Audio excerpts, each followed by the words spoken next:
இன்னைக்கு நம்ம எல்லாருமே சாட் ஜிபிடி ஜெமினி அப்படிங்கிறதுல நம்ம ஈஸியாக ஒரு கொஷின் கேட்டால் ஃப்ராக்ஷன் ஆஃப் செகண்டில் நமக்கு ரிசல்ட் கிடைக்குது அப்படிங்கிறது நம்ம எல்லாருக்கும் தெரியும். ஆனால் இந்த ஜெமினியும் சாட் ஜிபிடி நம்ம யூஸ் பண்ணுறது மூலமாக நம்மளுடைய நீர் ஆதாரம் எவ்வளோ செலவாகுதுன்னு உங்கள் எல்லாருக்கும் தெரியுமா? அதை பற்றி தான் நம்ம இந்த வீடியோவில் பார்க்க போகிறோம். நாம் கேட்கக்கூடிய ஒவ்வொரு கேள்விக்கும் ஜெமினி சாட் ஜிபிடி பதில் சொல்ல 5 drops, அதாவது 5 துளிகள் தண்ணீர் தேவை அப்படின்னு சொல்கிறாங்க. செயற்கை நுண்ணறிவு, அதாவது இன்னைக்கு எங்கும் ஏஐ எதிலும் ஏஐ அப்படின்னு சொல்லிட்டு இருக்குது. இந்த தொழில்நுட்பம் உலகம் முழுக்க ரொம்ப ஸ்பீடாக க்ரோத் ஆகிட்டு இருக்கு. ஆனால் அதுக்கு பின்னால் இருக்கக்கூடிய இன்னொரு உண்மையை பற்றி தான் நம்ம இப்போ இந்த வீடியோவில் பார்க்க போகிறோம். ஏஐ பயன்படுத்துறதுனால கரண்ட் மட்டும் இல்லைங்க, மிகப்பெரிய அளவில் தண்ணீரும் பயன்படுத்தப்படுறதா புதிய ஆய்வு ஒன்று இன்னைக்கு எச்சரிச்சிட்டு வருது. ஐக்கிய நாடுகளுடைய பல்கலைக்கழகம், அதாவது UNU வெளியிட்டுள்ள 2026 ஆண்டுக்கான ஆய்வறிக்கையில் 2030ஆம் ஆண்டுக்குள்ள ஏஐ தொழில்நுட்பம் பயன்படுத்தும் தண்ணீரினுடைய அளவு சஹாராவுக்கு தெற்கே உள்ள ஆப்பிரிக்காவில் வாழும் சுமார் 130 கோடி மக்களினுடைய மொத்த தண்ணீர் தேவைக்கு சமமாக இருக்கலாம் அப்படின்னு சொல்லி எச்சரிக்கை கொடுத்துருக்குறாங்க. இந்த ஆய்வில் இடம்பெற்றுள்ள புள்ளி விவரங்கள் வியப்பை நமக்கு ஏற்படுத்துது.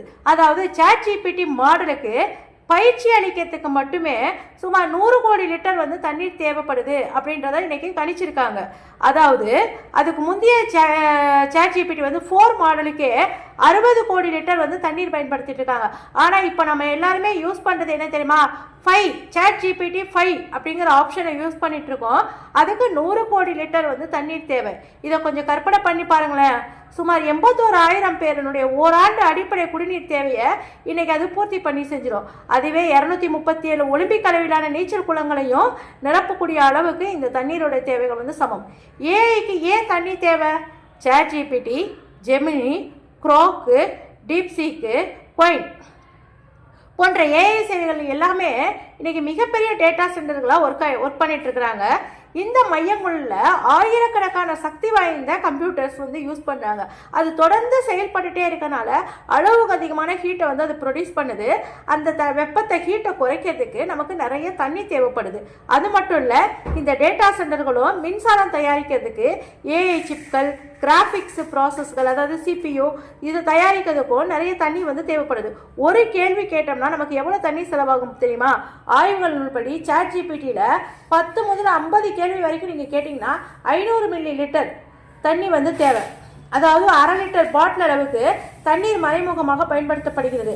அதே போல தான் இன்னைக்கு கூகுள் ஜெமினியுடைய ஒரு கேள்விக்கு 0.25 மில்லி லிட்டர், அதாவது சுமார் 5 துளி 5 drops வாட்டர் தேவைப்படுறதா இன்னைக்கு கூகுள் தெரிவிச்சிருக்கு. மேலும் ஏஐ மூலம் ஒரு வீடியோ உருவாக்கணும்னா சுமார் 4.1 லிட்டர் தண்ணீர் நமக்கு தேவை. ஒரு படத்தை ஜென்ரேட் பண்ணுறதுக்கு 29 மில்லி லிட்டர் தண்ணீரும் நமக்கு தேவைப்படுது அப்படின்னு சொல்லி ஆய்வுகள் தெரிவிச்சிருக்கு. ஏஐ தொழில்நுட்பம் மனித வாழ்க்கையை ரொம்ப ஈஸியாக இருக்கக்கூடிய ஒரு சக்தி வாய்ந்த ஒரு கருவி அப்படி இருந்தாலுமே அதுக்கு பின்னால் நம்மளுடைய இயற்கை வளங்களுடைய பயன்பாடும் அதிகரித்து வரதை நம்ம எல்லாருமே கவனிக்க வேண்டிய ஒன்று. எனவே எதிர்காலத்தில் ஏஐ வளர்ச்சியோடு சேர்ந்து சுற்றுச்சூழலுக்கு உகந்த குறைந்த வளங்களை பயன்படுத்தும் தொழில்நுட்பங்களை உருவாக்குறது தான் அவசியம் அப்படின்னு சொல்லிட்டு நிபுணர்கள் சொல்லிட்டு இருக்காங்க. நமக்கே இப்போ குடிக்கிறதுக்கு தண்ணி இல்லை, காரணம் எல் நினோ விளைவு அப்படிங்கிறதுனால ப்ராப்பரான லெவலில் வர வேண்டிய பருவ காலங்களில் வரக்கூடிய மழையோட அளவு குறைஞ்சிக்கிட்டே இருக்கு.